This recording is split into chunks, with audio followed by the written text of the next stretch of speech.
Oke, kita udah ada Melisa yang udah join bersama kita sore hari ini. Halo Melisa. Halo, halo Rudi, apa kabar? Baik, gimana? Aku juga Sehat-sehat baik, ya? sehat. Sehat, amin.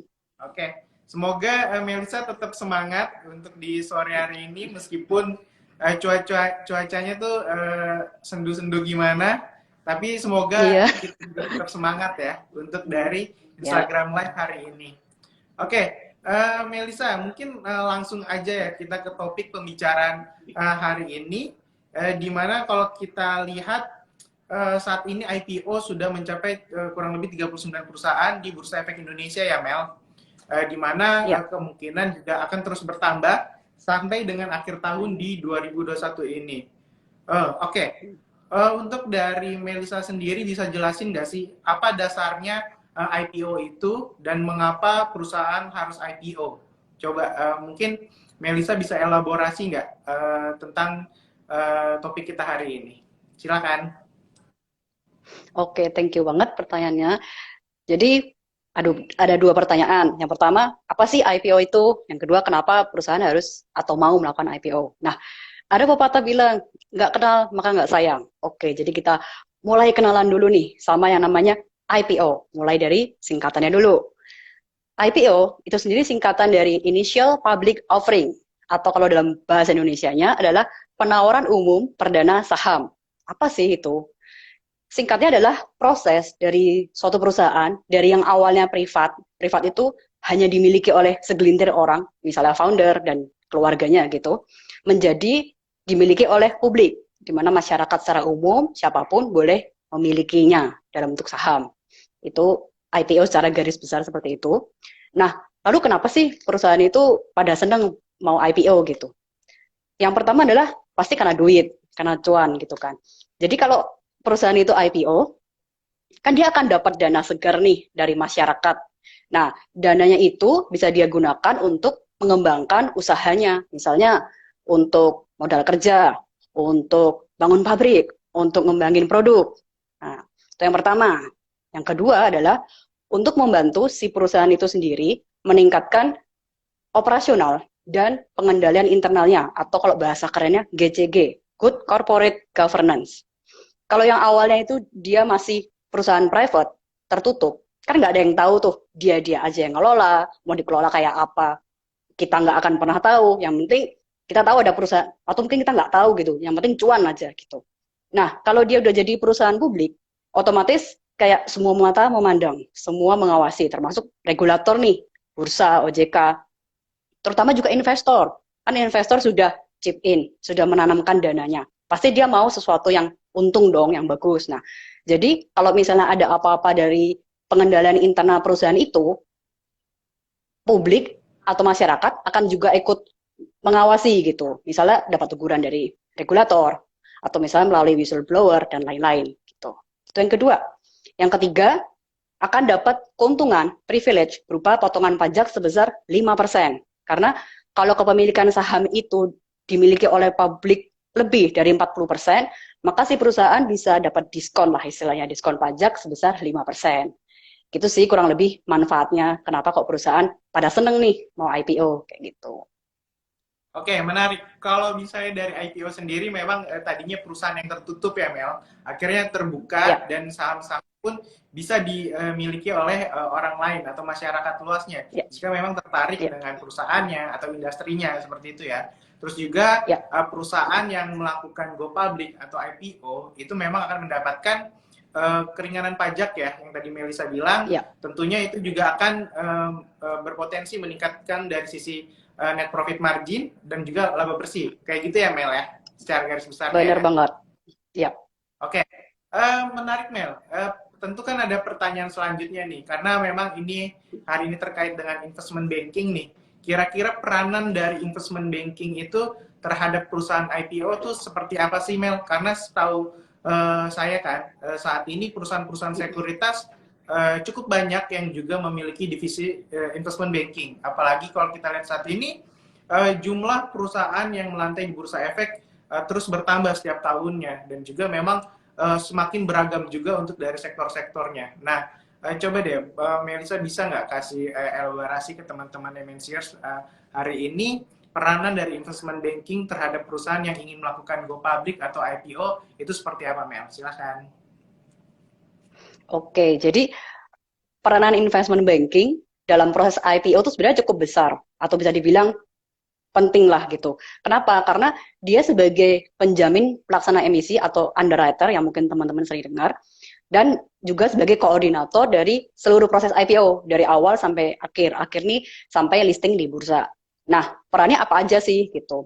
Meliputi satu, membantu untuk penunjukan lembaga dan profesi penunjang.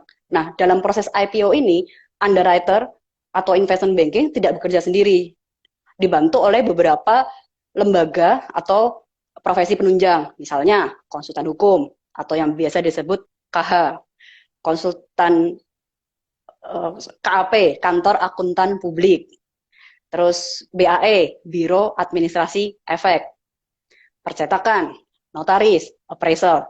Nah, itu semua adalah underwriter ikut membantu perusahaan dalam kayak memberikan referensi gitu untuk si perusahaan bisa menunjuk mana sih yang capable, mana sih yang udah biasa ngerjain IPO. Itu satu. Yang kedua adalah melakukan due diligence atau uji tuntas dari perusahaan yang mau IPO ini. Nah, due diligence itu apa sih? Garis besarnya, gampangannya adalah kita mau tahu nih seluk-beluk perusahaan yang mau IPO ini secara rinci. Perusahaannya kayak apa sih? Industrinya kayak apa? Bergerak di bidang apa? Industri apa? Terus misalnya produk-produknya apa? Background manajemennya seperti apa? Intinya kita mau lihat layak gak sih perusahaan ini untuk IPO. Nah, itu kita bantu di sisi situ. Dan due diligence sendiri ada 3 aspek nih. Yang pertama keuangan, yang kedua legal, dan yang ketiga komersial.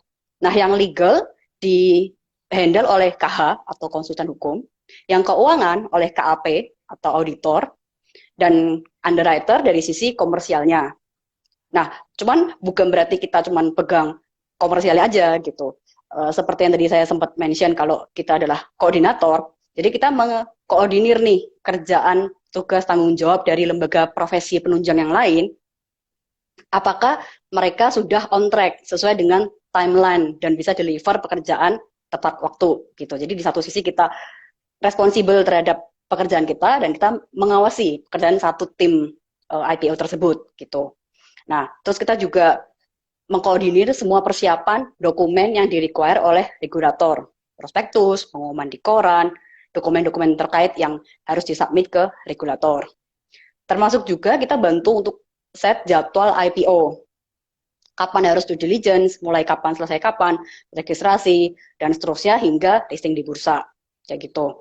Nah, terus kita juga biasanya ada meeting koordinasi rutin nih. Biasanya misalnya seminggu 1 kali. Jadi kita akan koordinir itu meeting seminggu sekali. Semua pihak yang terlibat, termasuk si perusahaannya sendiri, kita undang, kita meeting, kita update progres nih. Udah sampai mana? Misalnya seminggu ke belakang udah update-nya sampai mana aja. Terus masih kurang di mana aja. Ada isu-isu apa enggak gitu. Nah, kalau misalnya ada isu-isu gitu, kita ikut bantu diskusi dengan perusahaannya atau dengan pihak-pihak terkait, misalnya bottleneck-nya di mana kayak gitu, kita ikut koordinir lah, ikut bantu kayak gitu. Terus kita juga mengkoordinir proses book building atau marketing.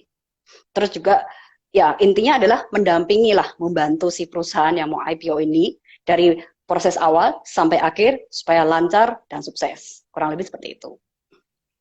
Oke, jadi investment banking itu memang untuk membantu dari perusahaan yang benar-benar tertutup ya Mel, sampai dengan Ya, perusahaan tersebut benar-benar sahamnya bisa untuk ditransaksiin melalui platform atau online trading, seperti itu ya Mel ya, untuk dari peranan investment ya, banking ya Mel ya. Oke, ya, betul. menarik nih Mel. Tentu akan ada pertanyaan-pertanyaan selanjutnya dari saya dan juga mungkin teman-teman MNCers yang saat ini juga menyaksikan, silakan untuk mencatat lah untuk dari pertanyaannya melalui kolom komen. Nanti juga akan saya bacakan yang tentunya akan dijawab oleh Melisa jika memang waktunya memungkinkan kan ya. Oke, Mel, kalau bisa misalnya nih, kalau kita tahu ya saat ini kan go digital lah semuanya, apalagi untuk dari kita yang bekerja di perusahaan sekuritas, mulai dari online trading, lalu juga untuk dari skema-skema yang ada saat ini. Nah, untuk dari IPO sendiri kan juga saat ini mulai adanya e-IPO ya, yang dimana kalau Ya. kita tahu saat ini juga sudah mulai diimplementasikan lah oleh Bursa Efek Indonesia. Nah, boleh tahu nggak sih Mel perbedaannya e-IPO dan juga IPO konvensional tuh sebenarnya perbedaannya ada di mana aja? Boleh dikasih tahu nggak? Oh, oke. Jadi kalau e-IPO, karena sekarang serba digital, digital ekonomi, jadi lebih transparan, lebih mudah, lebih cepat prosesnya. Jadi masyarakat tuh bisa mengetahui secara lengkap informasi tentang perusahaan apa yang sedang dalam proses IPO melalui website e-IPO IDX. Nah, di sana nanti ada informasi lengkap mengenai perusahaan yang akan IPO tersebut, mulai dari namanya, sektornya, bergerak di industri apa, berapa jumlah lembar saham yang ditawarkan ke publik, terus siapa yang jadi underwriter-nya, sekuritas mana aja, kayak gitu. Terus lalu juga ada prospektusnya. Nah, nanti teman-teman di sini atau publik bisa baca nih prospektusnya, di download dari website IPO, bisa baca secara lengkap tentang perusahaan yang mau IPO tersebut. Nah, mungkin sampai sini teman-teman agak bingung nih prospektus. Tadi saya ada sempat mention prospektus. Jadi prospektus itu sebenarnya intinya adalah dokumen yang berisi informasi tentang seluk-beluk perusahaan yang mau IPO tersebut gitu. Jadi tujuannya adalah mengedukasi atau memberikan informasi kepada publik gitu. Tapi perlu diingat bahwa ini bukan dokumen marketing, bukan ajakan atau bujukan untuk membeli suatu perusahaan gitu. Jadi ini hanya mungkin kalau saya boleh analogikan seperti katalog gitu, apa memberikan informasi aja, tapi tetap keputusan apa segala macam disclaimer, maksudnya tetap di diri teman-teman sendiri gitu. Nah tadi yang pertama kan publik masyarakat bisa mengetahui secara transparan dan lengkap tentang informasi perusahaan yang akan IPO. Nah dengan e-IPO ini teman-teman juga bisa melakukan pemesanan saham secara lebih mudah. Kenapa? Karena bisa masuk ke website e-IPO, lalu di situ nanti ada daftarnya perusahaan mana aja yang saat ini sedang proses. Teman-teman mau yang mana, diklik di situ, ikutin petunjuknya. Intinya bisa memesan langsung dari website e-IPO. Berbeda dengan yang konvensional, kalau yang dulu kita semua serba hard copy, serba harus dokumen. Jadi prosesnya lebih lama. Nah ini terutama memudahkan bagi teman-teman yang mungkin agak jauh dari Pulau Jawa, mungkin yang di Sumatera, Maluku dan sekitarnya. Yang kalau dulu mungkin informasinya mungkin ada time lag gitu. Nah, kalau yang dengan e-IPO ini bisa real time ibaratnya, bisa time lag-nya mungkin berkurang atau dikurangin gitu. Jadi bisa ikut mesan melalui website e-IPO kayak gitu. Dan udah nggak perlu dokumen-dokumen hard copy lagi karena semua sudah dari e-IPO tersebut.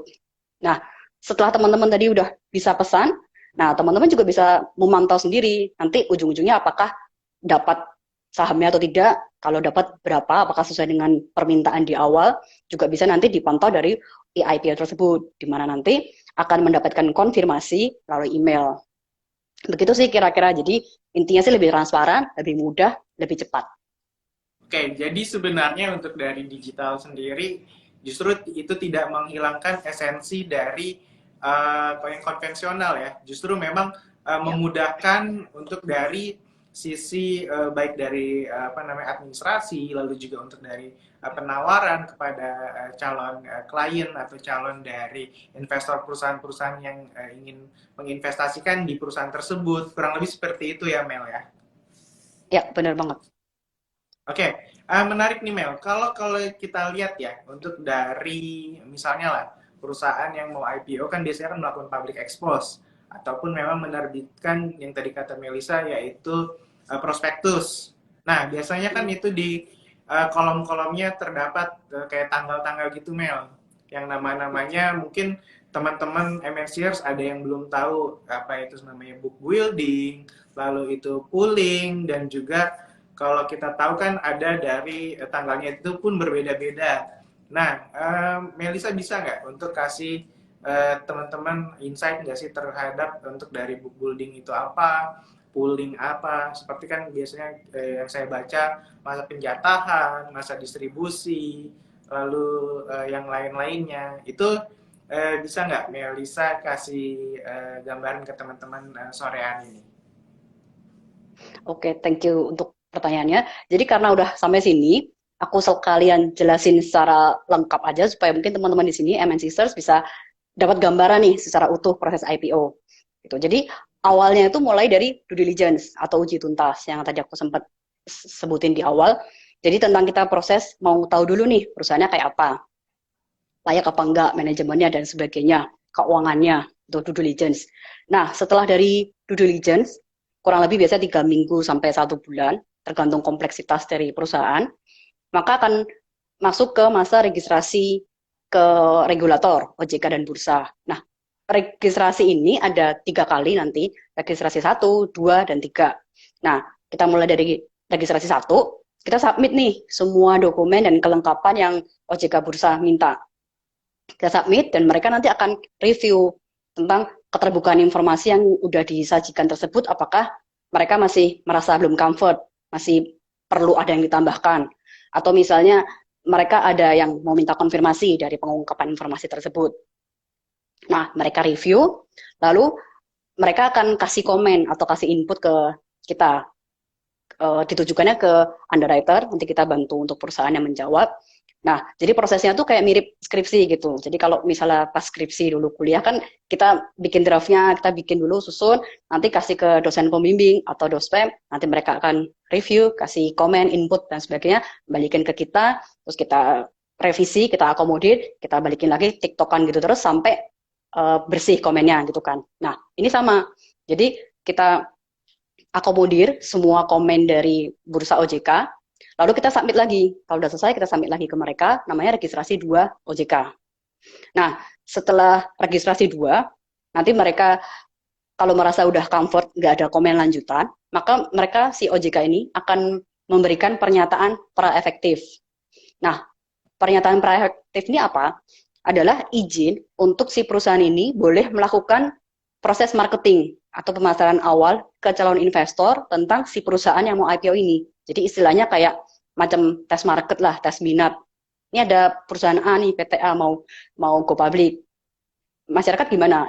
Investor gimana gitu? Oke nggak appetite-nya dan sebagainya. Nah, itu yang namanya proses marketing awal itu setelah dapat pernyataan pra-efektif. Nah, dengan adanya pernyataan pra-efektif ini, kita bisa mulai yang namanya book building atau masa penawaran awal. Biasanya sekitar 2 minggu. Sebenarnya ranging sih tergantung. Ada yang 1 minggu, 2 minggu, dan 3 minggu. Cuman best practice-nya, common practice-nya biasanya 2 minggu. Nah, di sini harganya yang tertera itu masih dalam range atau kisaran. Misalkan ambil contoh, PTA melakukan masa book building dari hari ini sampai 2 minggu ke depan di rentang harga Rp500 hingga Rp800 per lembar saham. Nanti calon investor yang berminat bisa menyampaikan minatnya dengan menuliskan, aku mau di harga berapa? Misal aku mau di harga 650 gitu. Dan berapa jumlah lembar saham yang mereka mau. Nah, kalau dalam proses IPO biasa, maksudnya tidak sampai oversubscribe, nah biasanya yang di book building ini akan mendapatkan penjataan fix. Cuman ujung-ujungnya nanti kepastiannya tetap nanti di saat penjatahan gitu. Nah, setelah book building selama kurang lebih 2 minggu, nanti pihak underwriter akan diskusi nih, duduk bareng sama si perusahaannya untuk menentukan harga final berdasarkan hasil book building. Jadi misalnya udah di-collect semua minat dari si investor, dilihat, oh ternyata minatnya banyak di harga 650 misalnya, contoh. Dan setelah diskusi panjang lebar dengan perusahaan, terus perusahaan oke, agree 650 dengan jumlah lembar saham sekian, proceed-nya atau dana yang diperoleh cukup nih buat pengembangan usaha mereka. Oke, deal ketok palu di 650. Nah, nanti kita akan memberikan informasi kayak konfirmasi gitu ke investor. Jadinya kita ambil harga di 650. Nah, nanti si investor harus memberikan semacam konfirmasi apakah mereka jadi membeli atau mundur, khususnya buat teman-teman yang memesan di harga di bawah 650. Saya tadinya memasukkan minat di 500. Ternyata keluar 650. Berarti kan kemahalan tuh. Nah, jadi mau apa enggak gitu. Nah, setelah book building tadi, lalu kita masukkan beberapa informasi tentang harga tadi ke prospektus, kita lengkapin. Terus nanti ada registrasi terakhir, registrasi 3 ke OJK. Yaitu kita masukkan dokumen-dokumen terkait dan prospektus. Nah, biasanya kalau udah di registrasi 3, itu komennya udah nggak banyak.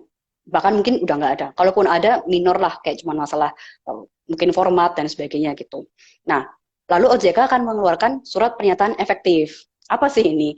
Nah, surat pernyataan efektif itu artinya bahwa OJK sudah merasa comfort dengan keterbukaan informasi yang kita sampaikan. Jadi udah nggak ada informasi tambahan yang mereka require untuk kita sampaikan. Nah, setelah mendapatkan pernyataan efektif ini, baru dimulai proses penawaran umum. Biasanya 1 sampai 5 hari kerja. Ini yang orang biasa suka bilang pooling gitu. Nah, kalau dulu sebelum COVID, kalau masa penawaran umum, kita suka buka gerai di bank atau di Biro Administrasi Efek. Jadi lebih ke attract investor retail. Kalau misalnya tertarik, datang ke gerai, tanya-tanya, baca prospektus dan sebagainya, memasukkan minat, isi formulir dan sebagainya. Nah, di masa ini harganya udah nggak dalam range lagi. Karena kan tadi udah diputuskan nih harganya tadi di 650. Jadi nanti kita akan memberikan informasi langsung PTA melakukan penawaran umum hari ini sampai misalnya 2-3 hari ke depan di harga Rp650 per lembar saham. Kayak gitu. Nah, investor yang mau ya, jadi kayak ini ibaratnya take it or leave it. Kalau mau ya di 650, kalau enggak ya nggak usah masukin. Gitu. Nah, setelah proses book building dan penawaran umum ini, nanti akan ada penjatahan. Nah, di mana nanti akan diumumkan nih siapa aja yang dapat, siapa aja yang enggak, dan kalau dapat apakah sesuai dengan yang disampaikan di awal gitu. Nah, tanggal penjatahan yang mungkin teman-teman suka lihat di prospektus atau di media massa itu adalah pengumuman. Jadi diumumkan, jebret, oke, siapa aja yang dapat, siapa aja yang nggak dapat, kayak gitu. Nah, berhubung tadi kita udah sempat bahas e-IPO, jadi penjatahan sekarang sejak ada e-IPO sudah otomatis prosesnya by sistem.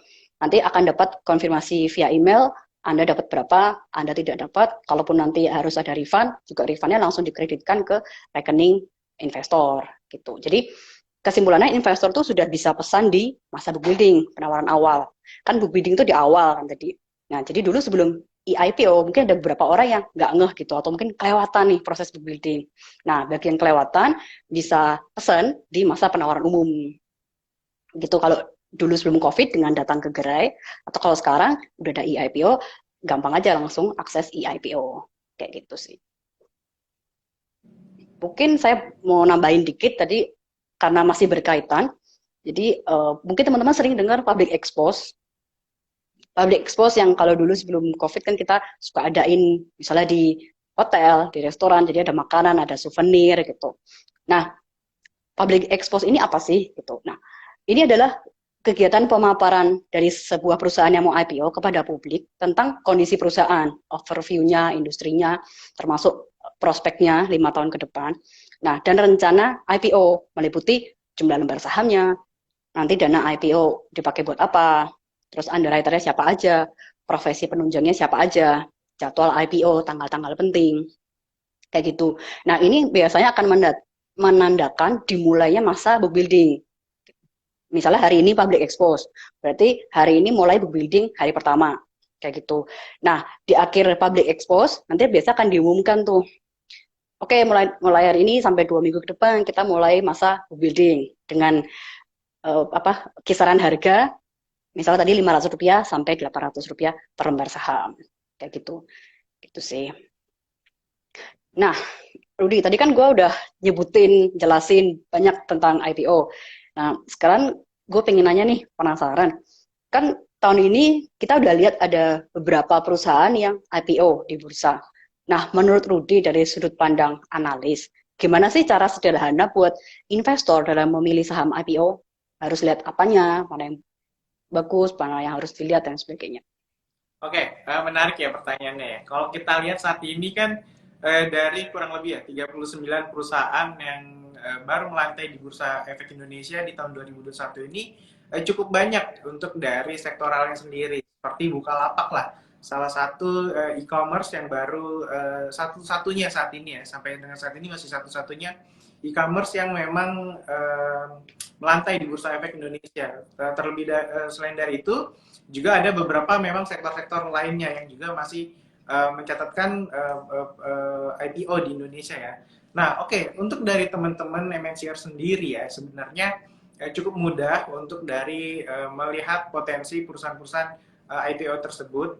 tentu teman-teman jika memang minat ya untuk dari perusahaan IPO tersebut yang tadi Melisa sampaikan juga, tentu kan ada namanya prospektus dan juga untuk dari mungkin ringkasan materi tentang di public expose-nya tersebut.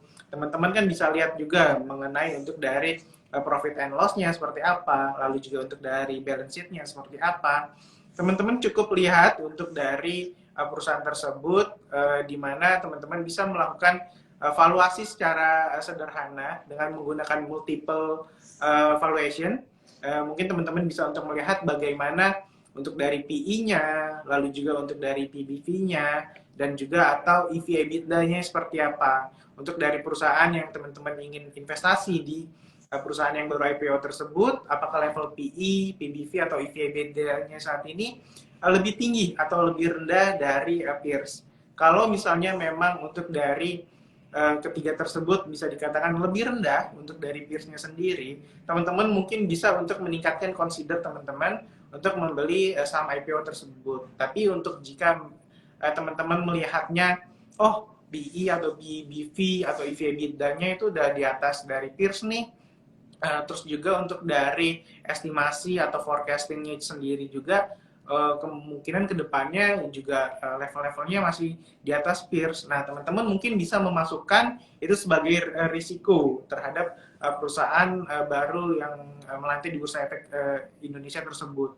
Atau teman-teman juga memang melihat oke lah, PE, PBV atau EV/EBITDA-nya saat ini lebih tinggi daripada peers. Tapi perusahaan ini yang sudah disampaikan oleh manajemen perusahaan tersebut rupanya ada potensi untuk hal yang lebih besar lagi nantinya, entah dari sisi bisnisnya karena mereka mendapatkan dana tambahan dari IPO, ataupun memang untuk dari sisi bisnisnya akan hype di tahun-tahun berikutnya. Oke, itu teman-teman mungkin bisa untuk menjadi pertimbangan lainnya selain dari data-data. Namun balik lagi, untuk dari saat ini perusahaan-perusahaan yang ada di Bursa Efek Indonesia yang memang bisa dikatakan sustain ya untuk dari sisi harganya lebih condong kepada valuasi atau dari buku yang mereka catatkan. Jadi teman-teman harus tetap berpatokan dengan yang namanya laporan keuangan sebagai acuan teman-teman berinvestasi baik di perusahaan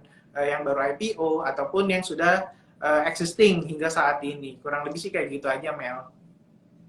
Oke, wah menarik nih. Jadi pada intinya kita tetap harus lihat valuasi, kayak yang tadi Rudy sebutin ada PI, ada P, PBV, ada EV/EBITDA.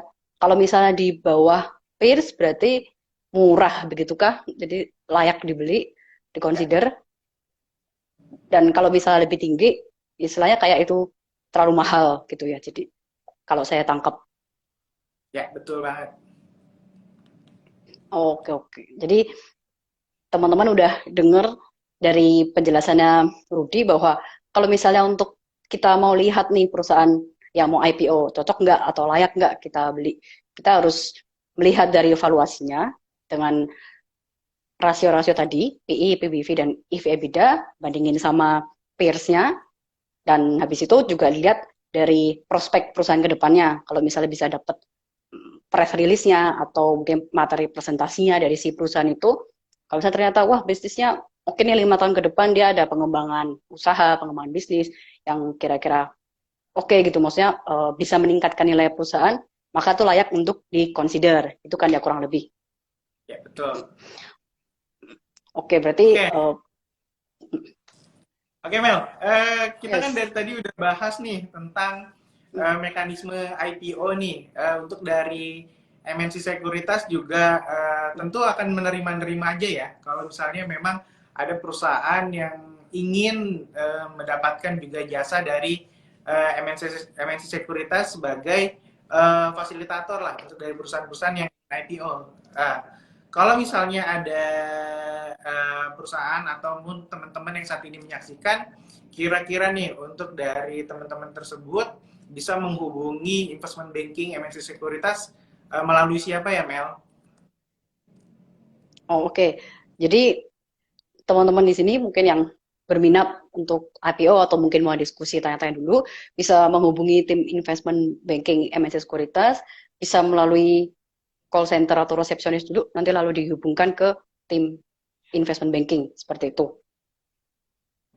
Oke, mungkin kita udah setengah jam berjalan nih. Mungkin kita akan coba untuk melihat beberapa pertanyaan ya untuk dari yang sudah masuk saat ini.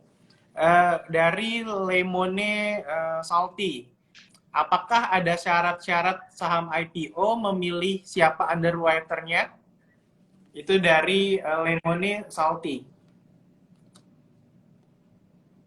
Oke, terima kasih atas pertanyaannya. Jadi sebenarnya nggak ada syarat harus milih underwriter yang seperti apa atau kayak gimana. Jadi itu bebas di perusahaannya, diserahkan ke perusahaannya. Kalau misalnya perusahaannya itu mungkin udah ada kenalan, udah ada referensi gitu sama sekuritas tertentu, silakan aja gitu. Mungkin dia akan lebih nyaman, lebih enak kerja bareng orang yang sudah dikenal atau udah minimal tahu lah gitu.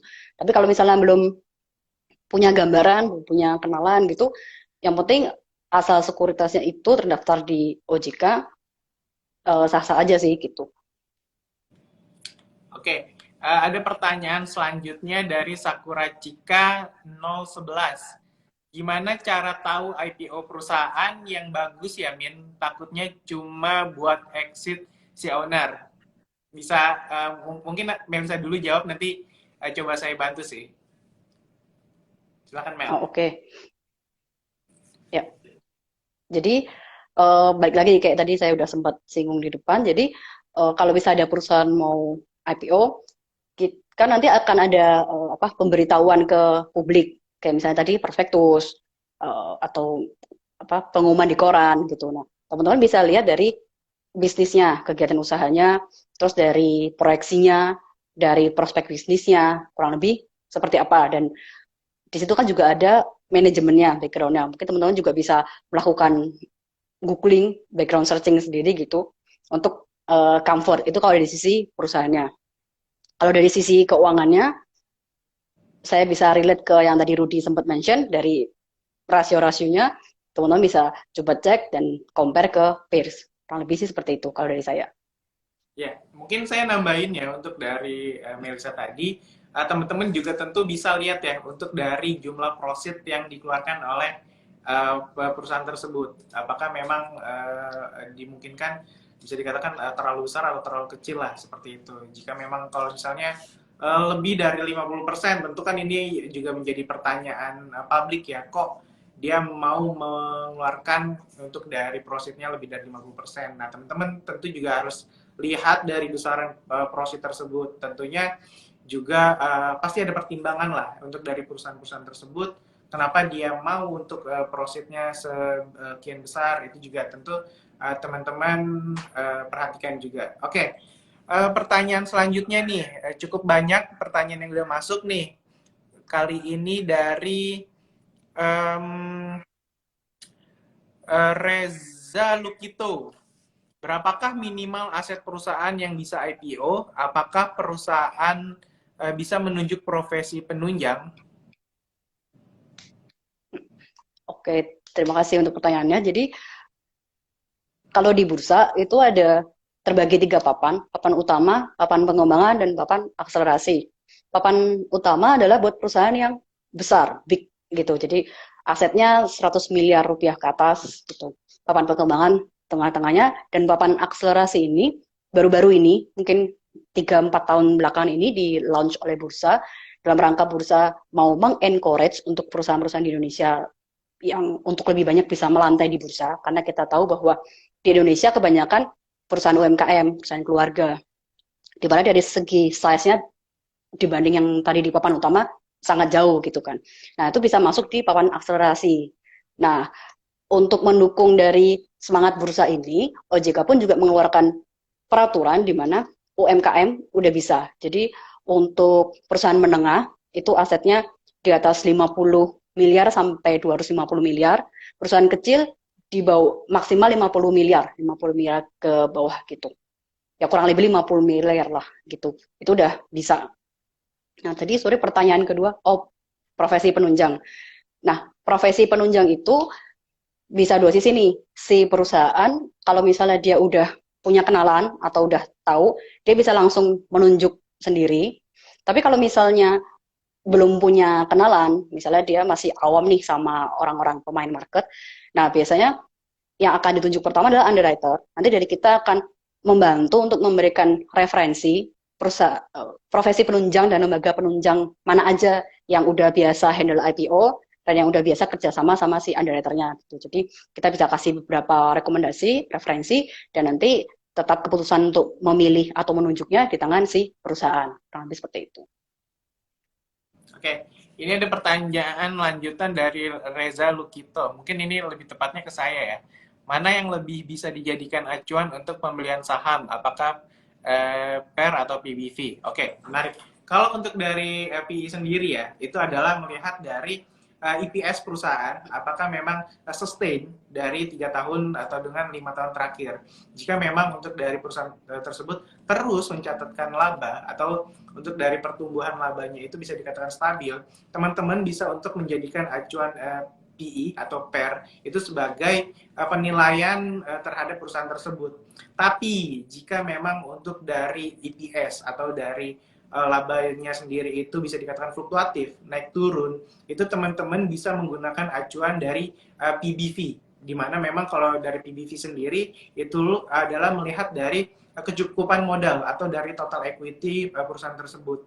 Nah, biasanya untuk dari total equity sendiri atau dari PBV itu teman-teman bisa untuk melihat dari perusahaan-perusahaan terkait perbankan, karena memang kalau untuk dari perbankan lebih condongnya menggunakan valuasi PBV, sementara untuk dari PER atau PI sendiri itu adalah perusahaan-perusahaan yang terus mencatatkan apa namanya income, katakanlah seperti consumer yang biasanya terus mencatatkan income setiap tahunnya, kurang lebih seperti itu. Oke, Melisa, mungkin kita next ya untuk dari Ya. pertanyaan selanjutnya ada dari Vincentia Ketty. Pertanyaannya adalah berapa minimum revenue untuk IPO? Itu Mel. Oke, jadi kalau untuk dari regulasi sendiri tidak secara langsung mengatur, cuman bisa kalau dari common practice-nya, kalau pengalaman biasanya bisa disesuaikan dengan asetnya. Jadi misalnya tadi kan asetnya minimal 50, sekitar 50 miliar rupiah. Nah, kurang lebih senilai seperti itu bisa gitu sih.